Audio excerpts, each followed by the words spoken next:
ဖျားရှင်လက်ထက်ကနေဒီကနေ့အချိန်ထိနှစ်ပေါင်းထောင်ချီတည်ရှိနေစေမြို့ကြီးသို့မဟုတ်ဗာရာဏသီမြို့ပရိသတ်များအားလုံးပဲမင်္ဂလာပါရှင် Top Magazine ကနေပြီးတော့ပြန်လည်ကြိုဆိုလိုက်ပါရယ်ဒီကနေ့မှာတော့ဟိုးရှိရှိတုန်းကဗာရာဏသီပြည်ကြီးမှာဆိုပြီးတော့စတင်လေးရှိတဲ့ပုံပြင်တွေကမြို့တော်ကြီးဗာရာဏသီအကြောင်းကိုတင်ဆက်ပေးသွားမှာဖြစ်ပါတယ်ဗာရာဏသီဆိုတဲ့နာမည်ကတော့ကလေးဘဝစပြီးတော့ဒီကနေ့အထိမစိမ့်မဲနဲ့နားရင်နေတဲ့နာမည်တစ်ခုဖြစ်ပါတယ်။ဒါပေမဲ့လူအများစုမသိသေးတာကတော့ဒီမျိုးကပုံမြင်ထဲမှာသာမဟုတ်ပဲတကယ်တည်ရှိခဲ့တဲ့သမိုင်းကြီးမားတဲ့မြို့တော်တစ်မျိုးဖြစ်တာပါ။သမိုင်းမှတ်တမ်းတွေအရဗာရာဏသီမြို့က BC 1800လောက်ကတည်းကပေါ်ပေါက်ခဲ့ပြီးတော့နှစ်ပေါင်း4000နီးပါးသက်တမ်းရှိတဲ့ကမ္ဘာရှိအကျဆုံးမြို့တွေထဲကတစ်မြို့အဖြစ်သတ်မှတ်ခံထားရပါတယ်။တစ်ချိန်တုန်းကတော့ဒီမြို့ဟာကာတိတိုင်းရဲ့မင်းနေပြည်တော်ဖြစ်ခဲ့ပြီးတော့သုတတနဗြဟ္မဝဒနာပုဖဝတီ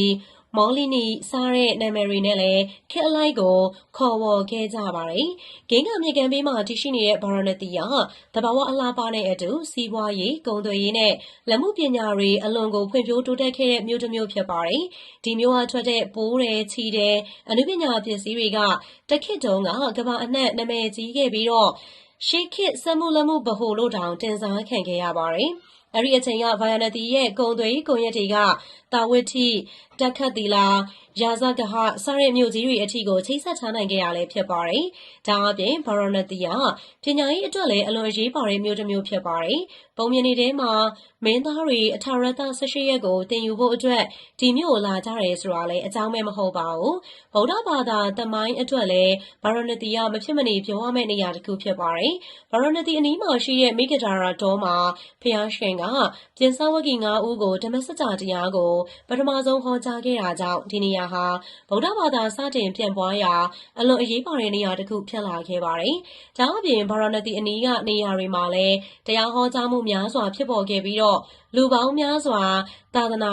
ဝင်ခဲ့တဲ့အကြောင်းကိုသမိုင်းမှတ်တမ်းတွေမှာတွေ့ရပါတယ်။အချိန်ကြာလာတဲ့အမျှနိုင်ငံရေးပြောင်းလဲမှုတွေကုန်သွယ်ရေးလှုပ်ရှားမှုတွေကြောင့်ဗာရာဏသီမြို့ကတဖြည်းဖြည်းအားနည်းလာခဲ့ပေမဲ့သမိုင်းတန်ဖိုးနဲ့ဘာသာရေးအရာအရေးပါမှုကတော့မပြောင်းမလျော့ပဲဆက်လက်ပြီးတော့တည်ရှိနေဆဲဖြစ်ပါတယ်။တစ်ချိန်တုန်းက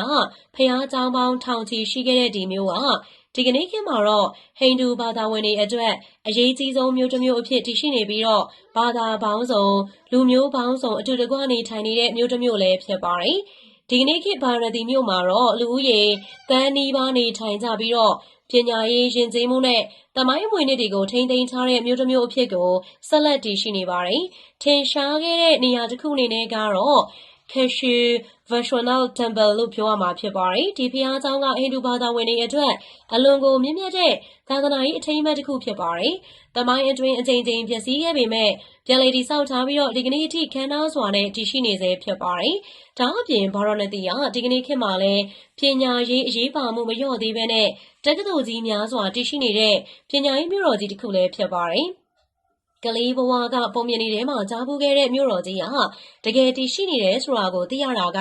စိတ်ဝင်စားဖို့ကောင်းပါတယ်။တကယ်တမ်းလေးလာကြည့်မယ်ဆိုရင်တော့ဒီမြို့ကြီးရဲ့သမိုင်းရှင်ကျေးမှုနဲ့ဘာသာရေးအမွေအနှစ်တွေကဒီထက်မကနက်နဲပြီးတော့စိတ်ဝင်စားဖို့ကောင်းနေပါသေးတယ်။ဒါကြောင့်ဗာရာဏသီကပုံမြင်တွေကမြို့တော်တစ်မြို့သာမကပဲတကယ်တည်ရှိနေတဲ့ကမ္ဘာအမွေအနှစ်တန်ဖိုးရှိတဲ့ရှေးဟောင်းမြို့တော်ကြီးတစ်မြို့လည်းဖြစ်ပါတယ်။အဆုံးထိနားဆင်ပေးတဲ့အတွက်အားလုံးကိုကျေးဇူးများကြီးတင်ပါတယ်ရှင်။